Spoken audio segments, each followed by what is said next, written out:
పల్నాడు జిల్లాలో పెదకూరపాడు నియోజకవర్గంలో కూటమి బలపరిచినటువంటి అభ్యర్థి భాష్యం ప్రవీణ్ విజయం నల్లేరుపై నడకని చెప్పైతే అంటున్నారు. అయితే ఈ అంశంపై మనతో మాట్లాడేందుకు జనసేన నాయకులు కొంతమంది మనతో ఉన్నారు. ఒకసారి వాళ్ళతో మాట్లాడదాం. సార్, ఇక్కడ ఈ పెదకూరపాడు నియోజకవర్గంలో ఎవరైతే ఎన్నికల బరిలో దిగుతున్నారో కూటమి తరపు నుంచి కూడా భాష్యం ప్రవీణ్ కూడా ఆయన గెలుపు సునాయాసం నల్లేరు మీద నడకే, ఆయన విజయం తథ్యం అంటున్నారు. ఎలా సార్, ఏం చెప్తారు?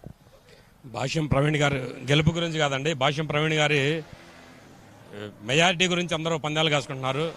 20,000 నుంచి 30,000 పై మాట అనేది మా గ్రామాల్లో బెట్టింగ్లు జరుగుతున్నాయి సార్. విజయం గురించి అయితే ఇబ్బంది ఏం లేదు. ఖచ్చితంగా భాష్యం ప్రవీణ్ గారు 100% గెలిచి తీరుతారు. ప్రవీణ్ గారి గెలవడానికి ముఖ్యమైన కారణాలు జనంలో మేము తిరుగుతున్నప్పుడు జనం చెప్తున్న మాటలు, యువకులు కొత్తగా వచ్చారు రాజకీయాల్లోకి, గతంలో ఉన్న ఎమ్మెల్యే లాగా దోచుకోవడానికి ఇక్కడ సంపదనే కాకుండా ఇక్కడ సంపదని ఇక్కడే ఖర్చు చేస్తాను, ఇక్కడ ఉన్న సహజ సంపద వేల కోట్లు తరలిపోతుంది ఇక్కడ నుంచి, ఆ సంపదని కనీసం ఇక్కడ ఉన్న రోడ్లకు కానీ మౌలిక వసతులకు కానీ ఎటువంటి ఉపయోగం చేయకుండా ఎక్కడో తమిళనాడు నుంచి వచ్చిన జేపీ కంపెనీలకి, కొన్ని ముఖ్యమంత్రి బినామీ కంపెనీలకి వేల కోట్ల సంపద వెళ్ళిపోతుంది.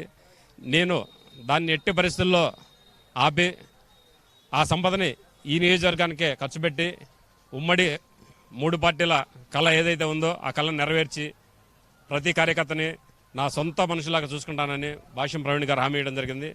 ఆ హామీలో భాగంగానే ఈరోజు సీనియర్ నాయకులైనటువంటి మాజీ ముఖ్యమంత్రి వర్యులు చంద్రబాబు నాయుడు గారు ప్రజాకాలం సందర్భంగా ఇక్కడికి వస్తున్నారు.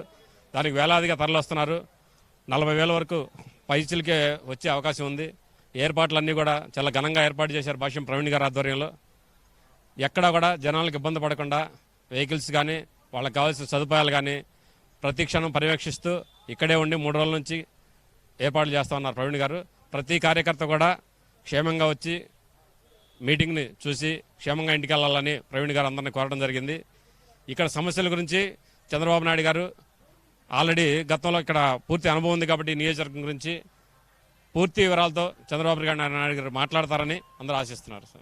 సార్, ఇక్కడ ఒక మాట వినిపిస్తుంది ఏంటంటే కూటమి బలపరిచిన అభ్యర్థుల్లో కొంతమంది ఇతరతర పార్టీలను కలుపుకొని వెళ్ళట్లేదు అన్నటువంటి ఒక ఆరోపణ ప్రచారం జరుగుతుంది. ఇక్కడ ఎలా ఉంది సార్? అంటే ఈ కూటమి బలపరిచిన అభ్యర్థి అన్ని పార్టీ రాజకీయ శ్రేణులు కానివ్వండి, నాయకుల్ని, కార్యకర్తలు కలుపుకొని ముందుకు వెళ్తున్నారా?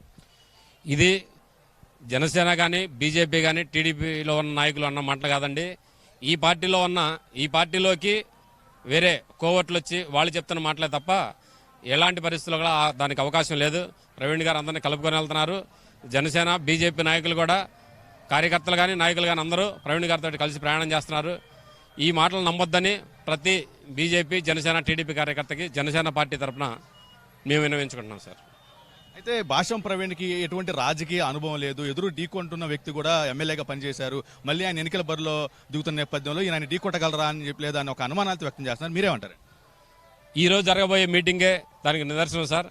అనుభవం అనేది ఇక్కడ అనుభవం లేదని చెప్తున్నారు. ఇప్పుడు చేస్తున్న ఎమ్మెల్యే గారు కూడా ఇక్కడ రాబోయే ముందు ఆయనకి ఏం అనుభవం లేదు. 20 రోజుల ముందే వచ్చి ఇక్కడ ఎమ్మెల్యే అయ్యారు.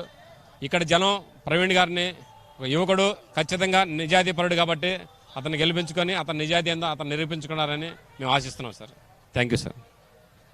ప్రజలకు సేవ చేయాలన్నటువంటి సదుద్దేశంతో భాష్యం ప్రవీణ్ రాజకీయాల్లోకి వచ్చారని ఆ నమ్మకంతోనే ఆయన పయనిస్తున్న నేపథ్యంలో ఆయనకు పట్టం కట్టేందుకు కూడా పెదకూరపాడు నియోజకవర్గ ప్రజలైతే సిద్ధంగా ఉన్నారు. అయితే ఆయన గెలుపైతే నల్లేరు మీద నడకే కాబట్టి ఎంత మెజార్టీ వస్తుందా అన్నటువంటి ఉత్కంఠతో అందరూ ఎదురు చూస్తున్నారని అయితే ఇక్కడ జనసేన నేతలు, కార్యకర్తలు అయితే చెప్తున్నటువంటి పరిస్థితి.